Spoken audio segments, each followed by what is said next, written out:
back with Matt Werbach. And Matt, after you and your fiance moved out to Portland, and it was obviously a depressed market for finding jobs, especially in what type of work you were looking for, how did that end up bringing you out to Hood River and getting a job with Columbia Gorge Magazine?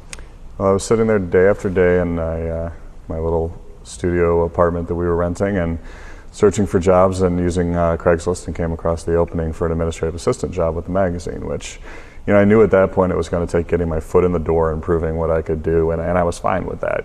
I've worked my way up, you know, through the bookstore circuit. Now I was going to work my way up through journalism, and so I applied for it and went for it.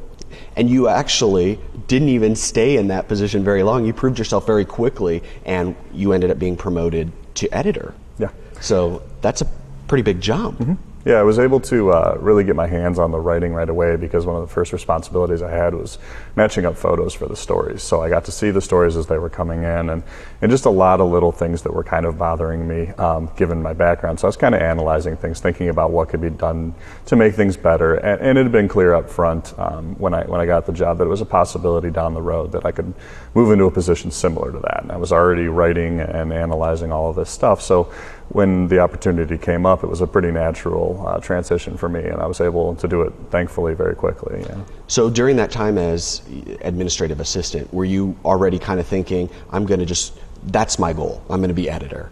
Yeah, I hate to sound overly ambitious, but when I do something, I want to take it all on, and I want control of that. And I think that, I set my quality control standards pretty high, and if my name's going to go on the inside, I'd like it to go on the inside in the place where people say, okay, so he was the one who did that, and to be able to defend those decisions or to make choices and help lead the direction of the magazine. So I did have my heart set on that pretty much from the get-go. Yeah, and were you looking at any other publications at that time, or was there something about Columbia Gorge Magazine that really stood out to you? At the time, I really, for lack of a better word, was a little desperate. I was looking around, and I would have taken any writing job I could get, and I really couldn't find anything. And as soon as I saw Columbia Gorge Magazine, I knew that was it. And I stretched a 20-minute interview into about an hour, and really kind of tried to make it clear that whatever it was that could be done to be there, I wanted to be there, and I wanted to make that happen. Yeah. And so what exactly does an editor do?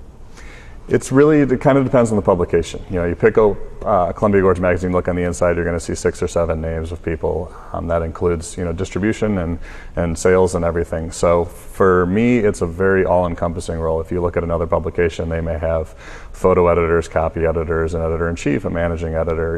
It goes on forever. So for me, I get to really be hands-on in the entire process. I start with the freelance writers coming up with their ideas, and I help them to hone their pitches. They tend to really like something, and then they don't have that all-encompassing eye on how it's going to look to our reader, which is my job to understand. So I send them back out to give me more, to find more sources, to dig a little deeper, to find similar stories to tie in. And then there's also stories left over every time that aren't filled, and so I generate a lot of story ideas. I have to read all the news I can read. I have to be involved in everything I can in Washington and Oregon and really beyond, because the national influences on this area are pretty strong. So I spend a lot of time generating story ideas and then finding the writers that are right for that. We have some that, we have Lori Russell is a great medical writer because we have a wellness section. She has a background in medical journal writing. And then we have Linda Snyder, who's a fantastic storyteller. So the history sections are great for her. And if I have those areas available, I try and match up writers that fit those sections. Great. Then the stories start rolling in, and that's when the real work begins from there. Yeah. Well, you also write for the magazine. Besides just like your editor's letter and the column on the website, you actually write some of the features and the department stories. Is that normal? It's not normal across the board with magazines. It feels very natural for me. I get to go out and do what I'm preaching and requiring from the other freelancers that are contributing. And it certainly it's where my passion is. I get to meet everyone in the community. I get to work closely with people that I otherwise wouldn't come across and learn about a lot of things I wouldn't otherwise learn. Okay. But no, you don't necessarily see that if you pick up a mainstream magazine. The editing itself is more of a management position where the copy editors are taking care of the spelling errors and the paragraph alignments, and everybody's worrying about how they're going to title it. And the editor spends a lot of time just making sure that there's no conflicts of interest and that stories are lined up in the right way and those sorts of things. And I get to do all of that, and I get to write. So I got pretty lucky. So being so hands-on in so many aspects and facets of the magazine, what are some of the biggest challenges you find in a small operation that's essentially putting out a publication that a lot of times, like you mentioned, would have way more people? Mm-hmm.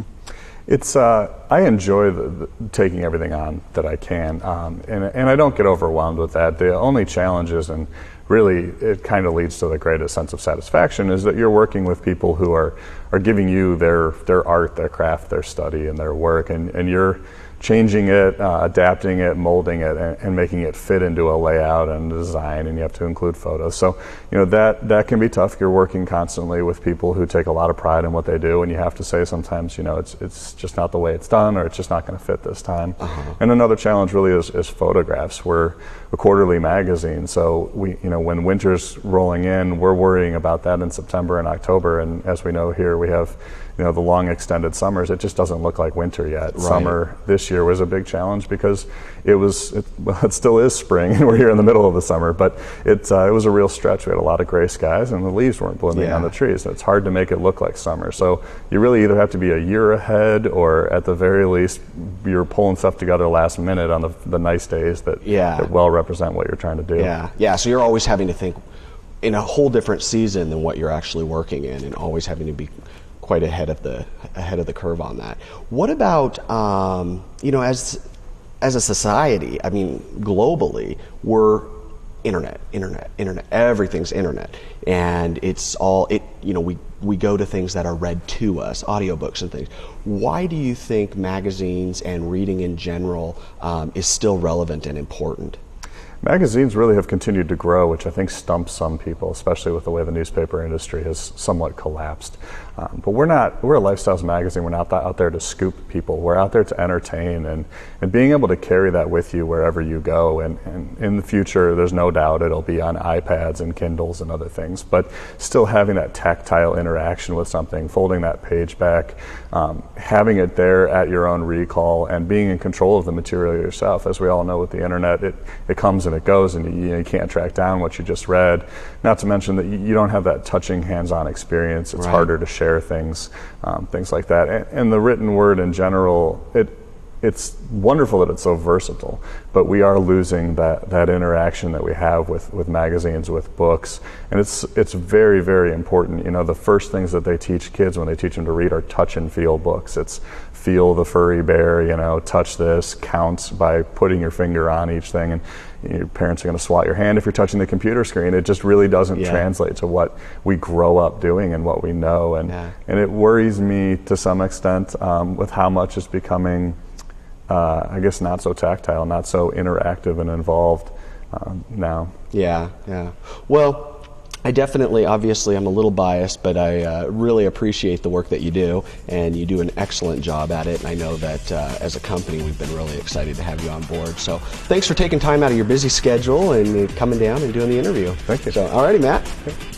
All righty, everybody. Thanks again for joining us, and we will see you next time on Localite. John Compton here saying thanks again for watching. And remember, if you've got a guest idea, let us know. Just visit localite.com.